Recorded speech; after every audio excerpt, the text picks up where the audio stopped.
What's up, everyone? Welcome to my very first job guide covering The Dark Knight. Now, I know my screen looks like a mess here, but this is actually for very good reason, and I do not play like this. Basically, we are going to cover all of the skills and sort of go over basically like frequency of use, how to use them, multiple targets, how many you should use certain abilities on each, all that good stuff.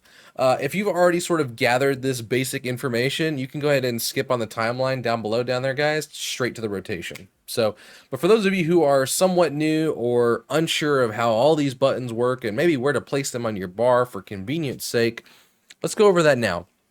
Now, your 1-2-3 combo, basically your bread and butter on Dark Knight, is going to be Hard Slash, Siphon Strike, and Soul Eater. You're definitely going to use these a ton. I put mine on 1, 2, and 3 just because I use them that often.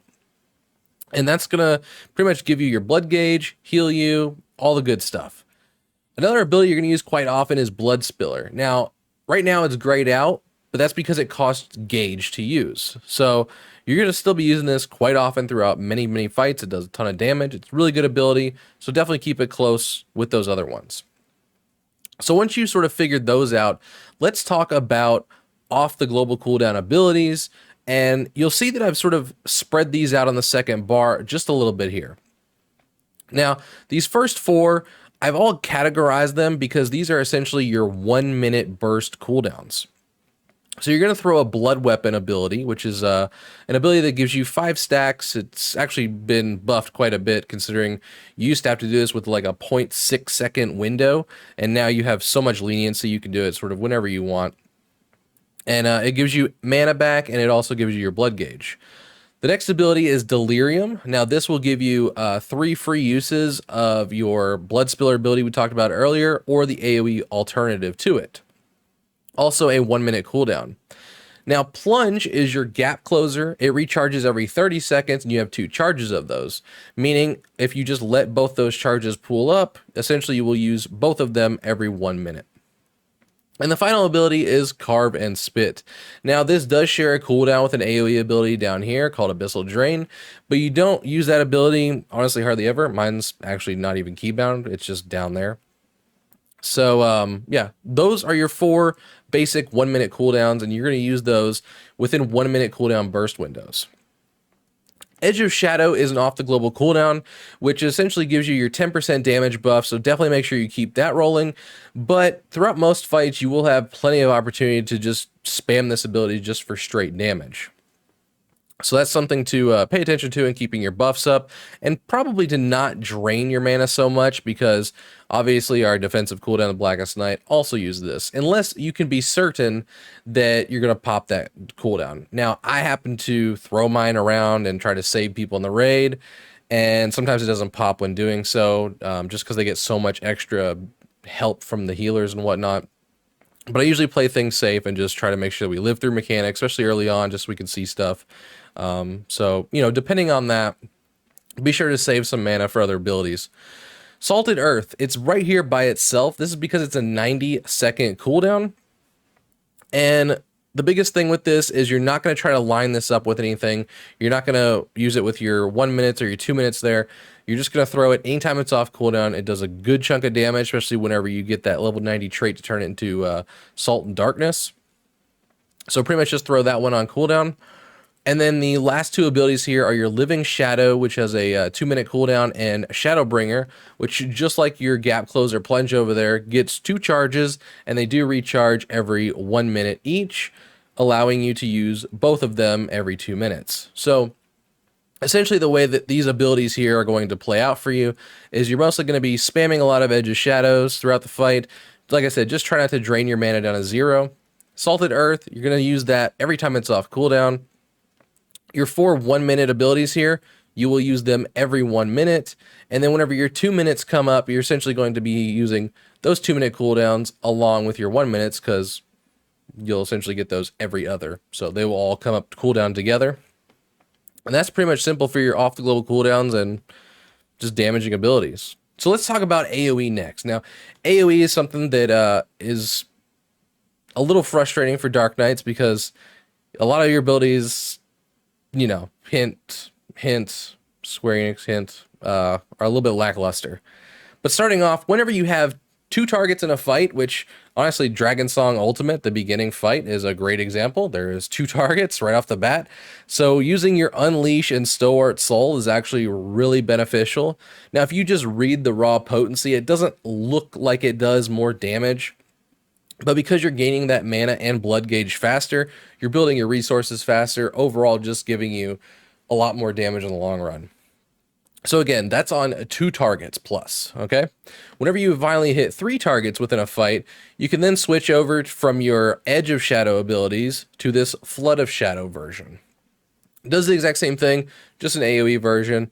And then our Blood Spiller, the AoE version, like I was talking about earlier, bro, I can't pronounce that, but blood gauge AoE version ability, quietus, quietus, that thing right there, 3+ targets, right? And then finally, Abyssal Drain. Now, this was kind of useful in dungeons because even though it required 4+ targets, it definitely did a lot of healing whenever you had that many targets on you. If you're a wall-to-wall puller, as far as, you know, damage, it's not super amazing. It was just one of those abilities that I kind of wish that they would have done something else with.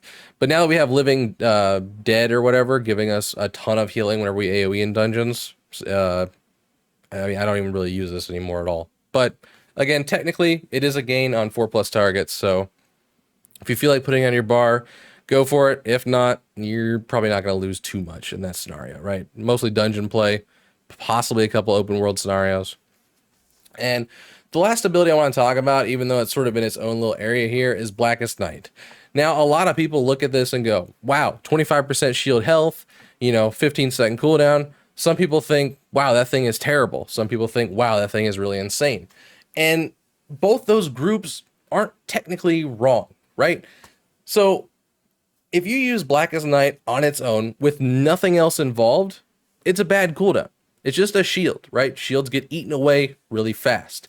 Now, if you pair the Blackest Night with any defensive in the game, like Oblation, for example, the 10% that we gained this expansion with 2 charges or whatever, it's 10% less damage that shield is taking and then your health bar. So overall, it makes that cooldown that much stronger. Now, yes, you do have to technically use 2 cooldowns to equal something as strong as like a Heart of Corundum from a Gunbreaker, but still really short cooldowns and makes you very, very tanky. You have more things available to you for later on in the fight.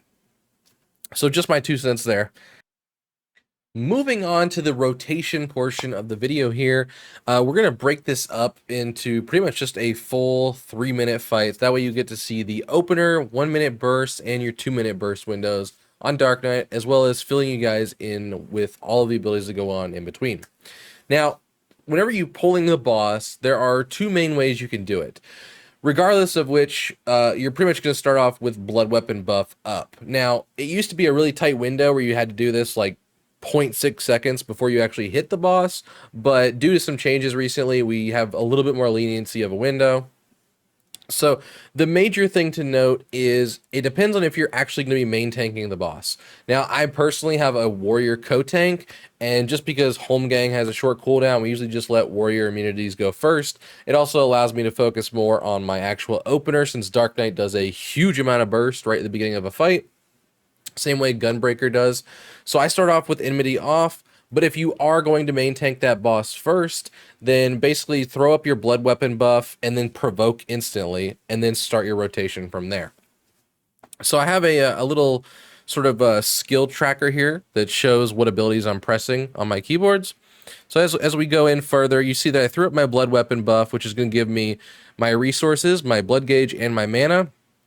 And then we're going into our bread and butter here. We're starting off with the number 1 button of our 1-2-3 combo, which is Hard Slash, followed by putting up Edge of Shadow with a Delirium. Now, Edge of Shadows are a 10% damage buff, so you really want to get that up as soon as possible, so hence right here. Delirium gives you 3 stacks of your free blood spillers, meaning it doesn't cost blood gauge, but we're not going to quite use those just yet. We have 15 seconds on it, so we have plenty of time. Next, we're going to use that second ability, that Siphon Strike, and then this is where you will want to use your potion. So basically your 1, your 2 OGCDs, 2 potion, and then 3. And then once you hit that third button, your Soul Eater, that's going to give you enough blood gauge now to do your Shadow Clone. So Shadow Clone, because it's such a long cast animation and it does so much of your damage, all of this is setting up for you to get that out as soon as possible. Now, when you summon that Shadow Clone, you also have another free OGCD you could throw in there with him. So that's where you want to throw your Salted Earth on the ground. You're not going to pop it yet because that would be a third OGCD and you're going to run into clipping issues. So we're just going to put that on the ground for right now. Now, next, you're going to start back over in your rotation of your bread and butter there with a hard slash. And then this is where it's going to start getting hectic. We're weaving 2 OGCDs from here on out through the rest of our burst. So like I said, right after we summon our clone and throw Salted Earth on the ground, you're hitting your hard slash, which will then go into a Shadowbringer, Edge of Shadow, okay? So those are your first 2 OGCDs. Now we will start consuming our blood spillers. So the first blood spiller we'll throw here. You're going to throw a Carve and Spit and a Plunge. Now, the reason why we're using those abilities second is actually pretty important because you need those to come off cooldown a little bit quicker, so that way everything lines back up with your 1 minutes later on in the fight. And you'll see what I mean when we get to that later on. So next, using another Blood Spiller here, throwing again a Shadowbringer, Edge of Shadow. And then the final one is a Blood Spiller, Edge of Shadow, and this little blue icon, it doesn't register properly, but that's actually where we're popping our Salted Earth, which is that new Salted Darkness ability. So we're popping that there. And then finally, you can continue your 1, 2, 3 rotation here, which is the second button, Siphon Strike. And we're simply just throwing our last Plunge and the rest of our mana into that last Edge of Shadow there, capping it off with another Soul Eater. So I know a lot of that's pretty confusing there. It's a lot of burst. The biggest thing to remember is even if you mess this part up a little bit, it's completely okay. It just means everything's going to get delayed by a little bit. The biggest issue is to just not use like a ton of the same category abilities. You always want to try to throw an Edge of Shadow with something else. Otherwise, you're going to end up with throwing, too many abilities, and then you have mana cap still, and you're trying to just throw a ton of Edge of Shadows near the end of this, and it's not going to work out properly. So as long as you remember that, you'll still be somewhat close to optimal in this rotation. And the biggest thing here is, as you see how slow this is going now, this is pretty much it. You're just doing your bread and butter abilities, 1, 2, 3s. And the main thing you're wanting to do here is not overcap on your blood gauge. So as soon as you're getting close to near max, just go ahead and throw a blood spiller to drop that back down by 50. And your damage buff, see I have 30 seconds remaining here. I'm probably going to go ahead at some point, and there we go, re-bring that back up to the full minute. So as long as you don't cap back out on mana or cap on blood gauge, you're pretty much just doing your 1, 2, 3 rotations over and over. Ideally, what you're going to want to do is make sure that your MP, your mana, is regened back up near almost full at every 2-minute mark. So don't just start spamming edges just because you have the mana. So that's something else to watch. So here we've finally reached the 1-minute portion of our fight. I can tell because I put up another blood weapon buff here. And what you're going to want to do on this first one is you're going to need to delay starting that 1-minute burst by probably about 2 seconds or so, just because remember, you did pre-pull with that blood weapon active. So it's going to be that much desynced from your other abilities in that 1-minute window. And so here we throw blood weapon with a delirium, which is our free ability. And if you do this, make sure you don't do it near cap on that blood gauge, because remember, blood weapon will give you resource. Delirium makes you not spend the resource on your blood spillers. So you will run into some issue if you use it while you're near full, and you'll end up wasting some of that blood gauge. So there were our first 2 minutes there, our 2 1-minute cooldowns. Throwing a blood spiller, Edge of Shadow with a plunge, another blood spiller, and then you can see right here where I actually ran into that issue where I didn't wait a little bit too long enough, so I had like a gap where I had nothing to throw, and then my third blood spiller with an Edge of Shadow and the Carve of Spit, and then I had my blood spiller with my plunge. So like I said, overall, like some things may get delayed a little bit right there, but it's not a huge detriment at all. I mean, you're still doing a ton of damage. So as long as you just make sure that everything fits within your 1 minute burst and your 2 minute burst, everything should line up properly and you should be good to go. And then after those 1 minute bursts of just those few abilities, we're pretty much back to just our 1, 2, 3. Now you do see me cast this Salted Darkness again right here on the ground. And I'm just going to go ahead and pop that whenever, just because this is a 90-second cooldown. It's not going to line back up very easily with our 1 or 2 minutes. So again, aside from the opener, just pop that whenever. And then this does mean that whenever we reach our 2 minute window again here in a little bit, we'll basically be doing the same thing we kind of did in our opener without that Salted Darkness there. So here we go. I'm building up some resources, getting my MP back up near fullish as much as I can. And now our 2 minutes will start back over. I'm throwing my shadow clones, throwing that blood weapon with delirium again, because I wasn't near cap. And then you're pretty much just going back into sort of the same way you did with your opener. I threw a blood spiller with a shadow bringer, edge of shadow, another blood spiller, carven spit with a plunge, another blood spiller, edge of shadow with shadow bringer, and another blood spiller because I had the extra resources with an edge of shadow and a plunge. And then simply just starting my rotation back over from there. And then I ended that dummy with about 35 seconds left, it looked like. And if you do run into an issue where basically you're hitting your 2 minute window here and you don't have those extra resources pulled up because maybe you spent it all and you're back down to 0, just simply throw your bread and butter rotations back in, your hard slash or whatever part of that step you may be on instead of an extra blood spiller ability. And that's pretty much it. Dark Knight's not super complex. And once you really get sort of that basic opener down, everything else just sort of falls into place for you. So yeah, I mean, that's pretty much Dark Knight in a nutshell, honestly. And for those of you who are like me and don't really learn as quickly through videos or listening to videos or sound guides, I guess, down below in the description, if you expand that, I will try to put like a Google Doc down there.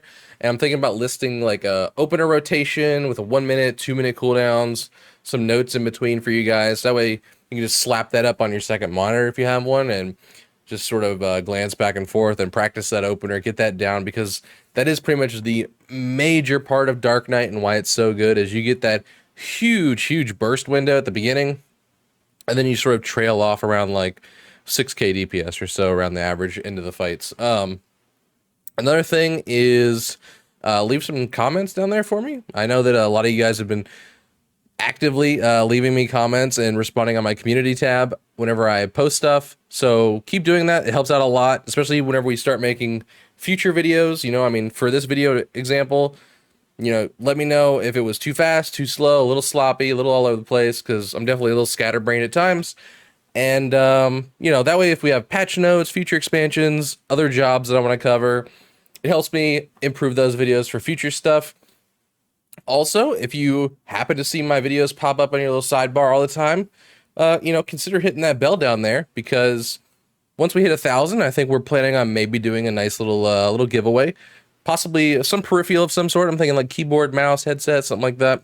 I don't really know the logistics of planning all this yet, but I think that's kind of the direction that we're going to head for that. It's sort of a celebration for monetization and all that cool stuff. But yeah, I mean, honestly, it's been a crazy journey with you guys. It's been probably what, 1.5 years, 2 years since I started switching all my content over to full-time Final Fantasy. Once I sort of got into the groove and figured out, you know, the direction I wanted to head with it. And now that a lot more stuff is changing more my speed, like the PvP being more like Overwatch. I mean, it's Overwatch XIV, which that's actually a good title for a video. Stuff like that. I mean, I'm really excited to cover more content. It's just, obviously, I'm limited a little bit on IRL time. So, tons of plans on posting some stuff, I promise. And, yeah, I'll see you guys in the next video. Take care.